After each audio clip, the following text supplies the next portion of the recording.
కల్తీ నెయ్యి కేసు వ్యవహారంలో కీలక పరిణామాలు చోటు చేసుకుంటూ ఉన్నాయి. సిట్ ఇచ్చినటువంటి నివేదిక ప్రకారంగా దాంట్లో లప్సా అనేటువంటి ఒక రసాయనం కలిసిందని, ఆ లప్సా అనేటువంటి రసాయనాన్ని టాయిలెట్ క్లీనింగ్కి ఉపయోగిస్తారన్నట్లుగా కొన్ని విషయాలు అయితే వెలుగులోకి వస్తూ ఉన్నాయి. దాంతోపాటుగా ఈ కల్తీ నెయ్యి కేసులో ఉన్నటువంటి నిందితుల్లో 3 నిందితులు ఇప్పుడు అప్రూవర్గా మారారని జడ్జి ముందు వాంగ్మూలం ఇస్తూ విస్తుపోయేటువంటి వాస్తవాలను వెలుగులోకి తీసుకొచ్చారనేటువంటి వార్తలు కొన్ని వస్తూ ఉన్నాయి. అలాగే అసలు అది నెయ్యే కాదు అంటూ ఇటు తెలుగుదేశం పార్టీ, జనసేన పార్టీ, అలాగే భారతీయ జనతా పార్టీలకు చెందినటువంటి కొంతమంది నేతలు చెప్తూ ఉంటే ఆ జంతువులకు కలవలేదు అంటూ వైఎస్ఆర్ కాంగ్రెస్ పార్టీ అసలు నెయ్యికి సంబంధించినటువంటి ప్రస్తావన పక్కన పడేసి జంతువుల కొవ్వు లేదు అన్నట్లుగా వాదించేటువంటి ప్రయత్నం చేస్తూ ఉన్నారు. ఇంతకీ అసలు కల్తీ నెయ్యి కేసు వ్యవహారంలో ఏం జరుగుతుంది అనేది మనం పూర్తి స్థాయిలో విశ్లేషణ చేసుకున్నాం. ప్రస్తుతం మనతో పాటు ప్రముఖ సామాజికవేత్త, ప్రముఖ రాజకీయ విశ్లేషకులు కృష్ణకుమారి గారు, వారితో మాట్లాడదాం. మేడం నమస్తే. నమస్తే. ఈ కల్తీ నెయ్యి కేసు వ్యవహారంలో ఏం జరుగుతుందంటారు మేడం? ఇప్పుడు మొదటి నుంచి కూడా ఈ కల్తీ నెయ్యి వ్యవహారం, కల్తీ నెయ్యి, కల్తీ లడ్డు, ఈ వ్యవహారం అంతా అవసరమైన సమాచారం కంటే కూడా అనవసరమైన సమాచారం ఎక్కువ. అంటే మాట్లాడుకునేటప్పుడు అనవసరమైన విషయాలు వచ్చేసేస్తున్నాయి. ఓకే, ఇది ఎవరు తేల్చాలి అసలు ఈ నెయ్యి కల్తీ నెయ్యి అని? సిబిఐ ఆధ్వర్యంలో సిట్ అధికారులు చేర్చాలి. వాళ్ళు ఎవరి మీద ఆధారపడతారు? పరిశోధన సంస్థల మీద ఆధారపడతారు. అవును. అంటే ఇక అవన్నీ బయటకు వచ్చేదాకా మిగతా వాళ్ళు మాట్లాడుకోకుండా ఉండొచ్చనే కదా అర్థం.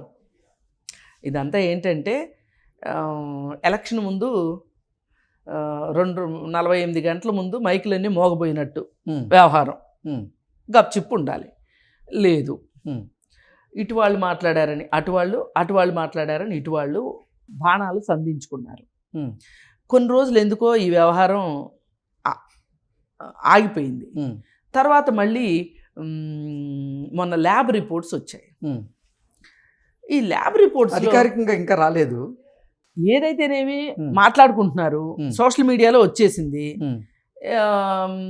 ఈ ల్యాబ్ రిపోర్ట్స్ ఏమొచ్చినాయి అంటే జంతు కొవ్వు కలిసిందో లేదో ఇంకా మేము నిర్ధారించలేము.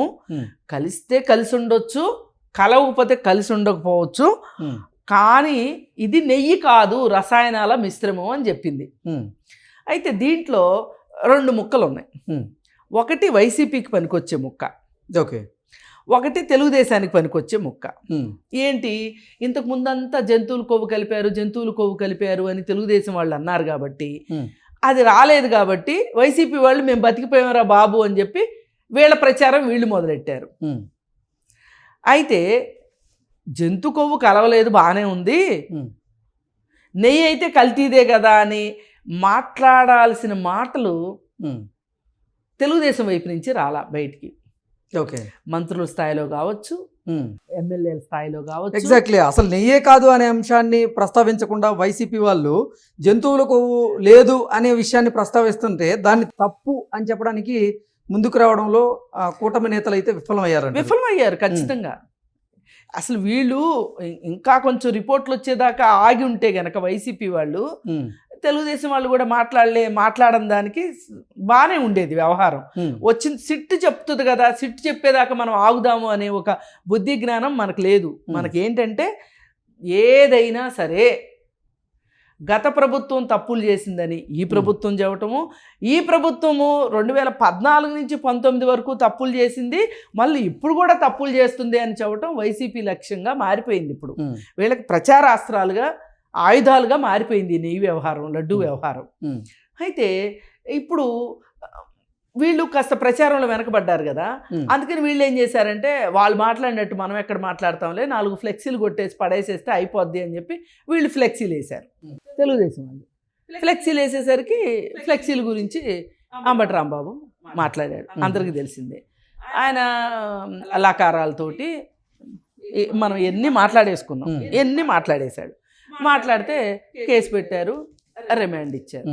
రిమాండ్ ఇచ్చినప్పుడు చట్టం తన పని తాను చేసుకెళ్ళిపోతుంది కదా అని ఊరుకోకుండా తెలుగుదేశం వాళ్ళు అంబటి రాంబాబు ఇంటి మీద దాడి చేశారు. చేసేసరికి ఒక రకంగా ఇది చంద్రబాబు నాయుడు గారి బ్రాండ్ ఏంటి, ఆయన ఇమేజ్ ఏంటి? Law and order. ఆయన పోలీస్ ఆఫీసర్స్కి ఫుల్ పవర్స్ ఇచ్చేసి నాకు లా అండ్ ఆర్డర్ కావాలి, నాకు ఫస్ట్ ప్రయారిటీ లా అండ్ ఆర్డరే అని చెప్పిన మనిషి. ఆయనకి ఆ బ్రాండ్ ఇమేజ్ రాజకీయాల్లోంచి వచ్చినప్పటి నుంచి, ఉన్నప్పటి నుంచి, అధికారంలోకి వచ్చినప్పటి నుంచి ఈ రోజు వరకు ఆయనకు ఆ బ్రాండ్ ఇమేజ్ ఉంది. ఓకే. ఆయన ఎంత కోపం రానివ్వండి, ఎంత ఇది అవ్వనివ్వండి, మీకు ఇచ్చేసాను ఛాన్స్, మీ ఇష్టం వచ్చినట్టు మీరు చూసుకోండి అని చెప్పే మనిషి కాదు. ఇది అందరూ ఒప్పుకుంటారు, అన్ని రాజకీయ పార్టీలు ఒప్పుకుంటారు. ఓకే. కానీ మరి దానికి విరుద్ధంగా ఇలా చేయడం వల్ల ఇవాళ ప్రభుత్వం అప్రదిష్ట పాలైంది కదా. లా అండ్ ఆర్డర్ లేదు అని మొదలెట్టేశారు. అంటే వీళ్ళు ఒక రకంగా మైండ్ గేమ్ ఆడారు వైసీపీ వాళ్ళు. మైండ్ గేమ్లో కొంతమంది అసలు ఎప్పుడు పెద్ద ఆయనలాగా ఉంటే ఎట్లా, మనమేంటో మనం నిరూపించుకోవాలి, యువరక్తం. ఎందుకంటే జనరేషన్స్ మారినప్పుడు పాత వాళ్ళు చెప్పింది వీళ్ళు వినాలని లేదు. మూడో జనరేషన్ వచ్చేసింది వాళ్ళ తెలుగుదేశంలోకి. ఇప్పుడు పిల్లలు వినేలాగా లేరు. పైగా అంతకుముందు తెలుగుదేశం పార్టీ ఆఫీస్ మీదకి చంద్రబాబు నాయుడు గారి ఇంటి మీదకి దాడి చేసిన ఉదంతాలు కూడా ఉన్నాయి కదా. వాళ్ళేం పెద్ద హీరోల్లాగా ఫీల్ అవుతున్నారు, వీళ్ళేమో చేతకాని వాళ్ళలాగా ఉంటున్నారు. ఇప్పుడు ఇదేమవుతుంది అంటే అసలు విషయం పక్కకి వెళ్ళిపోతుంది, లడ్డు విషయం పక్కకి వెళ్ళిపోతుంది. లడ్డూలో ఉన్న నెయ్యి గురించి, ఆ నెయ్యి కల్తీ గురించి, ఈ కల్తీ నెయ్యి ఇచ్చిన కాంట్రాక్టర్ గురించి, ఈ కాంట్రాక్టర్కి ఆ కాంట్రాక్ట్ ఇచ్చే దగ్గర ముడుపుల వ్యవహారాల గురించి, ఈ ముడుపులు చేతులు మారిన విషయాలు, ఇవన్నీ పక్కకి వెళ్ళిపోతున్నాయి. ఇది అత్యంత ప్రమాదకరం. ఇవాళ సమాజానికి కావాల్సింది ఏంటి? ఒక అవినీతి లేని ప్రభుత్వం కావాలి. సరే, ఇప్పుడు ఈ నెయ్యి విషయంలో మనం ఇంతకుముందు కూడా ఒకసారి మాట్లాడుకున్నాం. అసలు 400 రూపాయలకి ఆవు నెయ్యి ఎక్కడ దొరుకుతుంది? స్వచ్ఛమైన ఆవు నెయ్యి కావాలి అంటే, దేశీయ ఆవు నెయ్యి కావాలంటే కనీసం 1500 పెట్టాలి. అసలు వాడు ఎలా ఇస్తానన్నాడు, వీళ్ళు ఎలా తీసుకుంటున్నారు?